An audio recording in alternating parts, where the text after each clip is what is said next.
Hi everyone, I am Prince Katiyar and welcome to learning logic. हमें अपना future पता हो ना हो, लेकिन एआई का फ्यूचर क्या होगा ये पता करना बहुत जरूरी है, क्योंकि एआई के फ्यूचर से ही हमारा फ्यूचर डिसाइड होने वाला है। अब गूगल के एक्स सीईओ हैं, उनका नाम क्या है वो आपको कमेंट करके बताना है। उन्होंने कुछ 3 चीजें बताई हैं कि 2025 तक एआई कुछ किस लेवल तक पहुंच जाएंगी, क्या क्या चीजें होने लगी। अगर वो बोल रहे हैं तो मेनली ये सारी चीजें पॉसिबल हैं। तो चलिए बिना देरी किए हुए उन्हीं से सुनते हैं कि क्या चीजें उन्होंने बोली, और उसको मैं अपनी भाषा में थोड़ा सा हिंदी में थोड़ा सा हम बोलेंगे सरल तरीके से आपको एक्सप्लेन कर देंगे, ताकि चीजें आपको समझ में आ जाएंगी। चलिए, तो ये हैं वो जिनका नाम आपको कमेंट करके लिख देना, ठीक है। अब the next year, you're going to see very large context windows, agents, and text act. तो यहाँ पर अभी 3 चीजें बताएं कि आने वाले 2025 तक लगभग में 3 चीजें आ जाएंगी। पहला क्या है, वेरी लार्ज, या हम बोलेंगे infinite context window. Point number 2 बोला था एआई एजेंट्स, खतरनाक लेवल पे। और थर्ड बोला है टेक्स्ट टू एक्शन। इन तीनों का मतलब क्या है वो मैं आपको बताने वाला हूँ। जल्दी से चलते हैं वीडियो पे। Action. When they are delivered at scale, it's going to have an impact on the world at a scale that no one understands yet. Much bigger than the horrific impact we have by social media, right, in my view. So here's why. In a context window, you can basically use that as short-term memory.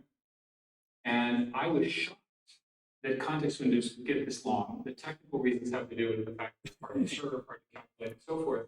The interesting thing about short-term memory is when you basically अभी तक अगर हम बात करें short term context window का, तो यहाँ पर ये होगा कि अभी जो हमारा कॉन्टेक्स्ट लेंथ रहता है, हम कॉन्टेक्स्ट विंडो की बात करते हैं, वो हर एलएलएम के अंदर थोड़ा सा लिमिटेड रहता है, जिसकी वजह से अगर हम उसे पुरानी चीज़ें पूछते हैं कि हमने ऐसा क्या बोला था, तो शायद उसे ध्यान ना रहा हो, क्योंकि वो कॉन्टेक्स्ट विंडो उनका थोड़ा है। अब ये क्या होगा, आने वाले टाइम में जो कॉन्फाइन वो जो कॉन्टेक्स्ट विंडो है वो हमारा इनफाइनाइट लेवल तक पहुंच जाएगा। मतलब आप वो चीज़ें भूलेगा नहीं। आप 5-6 दिन के बाद भी अगर उससे वही चीज़ पूछोगे कितनी भी चैट करने के बाद, तो वो आपको आंसर कर पाएगा, ठीक है। और दूसरी चीज़ यहाँ से रिलेट किया गया, जिस तरीके से ह्यूमन चीज़ों का लर्न करते हैं कि आपको स्टार्टिंग वाला पार्ट एंड लास्ट वाला पार्ट याद रहता है, ये कॉन्सेप्ट क्या होता है कमेंट में बताओ। और बीच वाली चीज़ें हम बेसिकली भूल जाते हैं, राइट। तो ये तरीका हो जाएगा, जो हमारे मॉडल्स हैं वो भी इसी तरीके से जो आपने फर्स्ट और लास्ट में बोला होगा उस तरीके से चीज़ों को याद रख पाएंगे। फर्स्ट पॉइंट डन है। सेकेंड हम बात करेंगे एआई एजेंट्स के बारे में।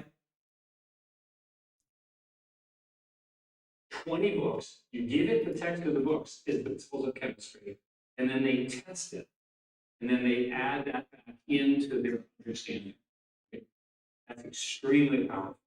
And then the third thing, ठीक है, तो सेकेंड थिंग तक सर ने यहाँ पर ये बोला है कि एआई एजेंट्स ऐसे आएंगे। लेट्स सपोज हम क्या करते हैं, हमारा लर्निंग प्रोसेस क्या होता है कि जो भी चीज़ें हमें दी जा रही हैं काम, और उसे हम प्रॉपरली कर पाएँ, राइट। तो उसके लिए जो चीज़ हमें नहीं आती हम सीखेंगे। तो आने वाले टाइम में ऐसे एआई एजेंट्स आने वाले हैं जो आपको कंप्यूटर यूज़ करके आप उसे जो भी टास्क दोगे वो कर देगा। बट अगर वो उस समय उस चीज़ पे नहीं भी आती, तो वो सीख करके सिर्फ उतना पार्ट फिर आपका लिए वो काम कर देगा। मतलब सारी चीज़ें एआई एजेंट्स आगे कर लेंगे, यूज करेंगे। और यहाँ पर एक बहुत इंपॉर्टेंट कॉन्सेप्ट होता है कंप्यूटर यूज। क्या आपको पता है इसके बारे में? नहीं पता तो कमेंट में लिखो, इस पे ऊपर ही हम एक वीडियो बना देंगे, ठीक है। चलिए, एंड अब आते हैं हम थर्ड पार्ट I के mentioned ऊपर। is text to action. So I'll give you an example. The government is in the process of trying to ban TikTok. We'll see if that actually happens. If TikTok is banned, here's what I propose each and every one of you do. Save your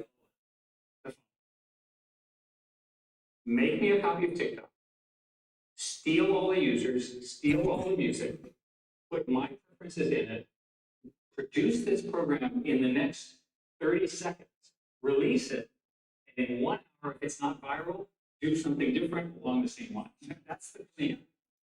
I hope आपने सुन लिया होगा कि अगर हमें let's suppose government ने TikTok को ban किया, तो अब आने वाले टाइम में अगर हमें टिकटॉक बनाना पड़ेगा, तो हम सिर्फ उसे बोलेंगे। हमें ऐसा नहीं होगा कि लिख के बताना पड़ेगा, हम सिर्फ उसे बोलेंगे कि ये चीज़ें हमें चाहिए, और वो हमारे लिए करके दे रहा होगा।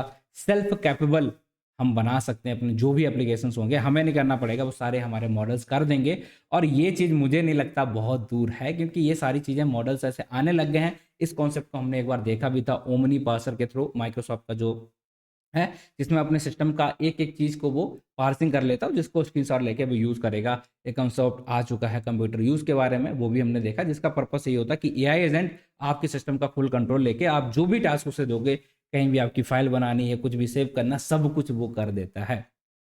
बट ये चीज़ तो हमने देख ली, बट अगर हमें इस फील्ड के अंदर जनरेटिव एआई के अंदर आगे जाना है, इट मीन्स दैट हमें कहीं ना कहीं जनरेटिव एआई को अच्छे से पढ़ना पड़ेगा। तो उसके लिए हमें क्या है, आपको जाना है यूरॉन पे, और यूरॉन.1 की लिंक आपको नीचे में मिल जाएगी, जाके वहाँ पर प्रॉपर जनरेटिव एआई का कोर्स जिसमें इंडस्ट्री लेवल के प्रोजेक्ट्स हैं और जितने भी इंपॉर्टेंट फ्रेमवर्क से लेके सारी चीज़ें दी गई हैं, जल्दी से जाके उसे परचेस नहीं करना पड़ेगा। अगर अभी करोगे आगे चल के परचेस करना अगर करना पड़े, लेकिन बहुत काम का चीज़ हो सकती है। 2025 में फ्यूचर एआई का बहुत ही ज़्यादा ब्राइट है। ठीक है, चलिए इसी नोट के साथ खत्म करते हैं इस वीडियो को। मिलते हैं आपसे अगली वीडियो के साथ, तब तक के लिए टेक केयर, बाय बाय। इसी तरीके से पढ़ाई वढ़ाई करते रहिएगा।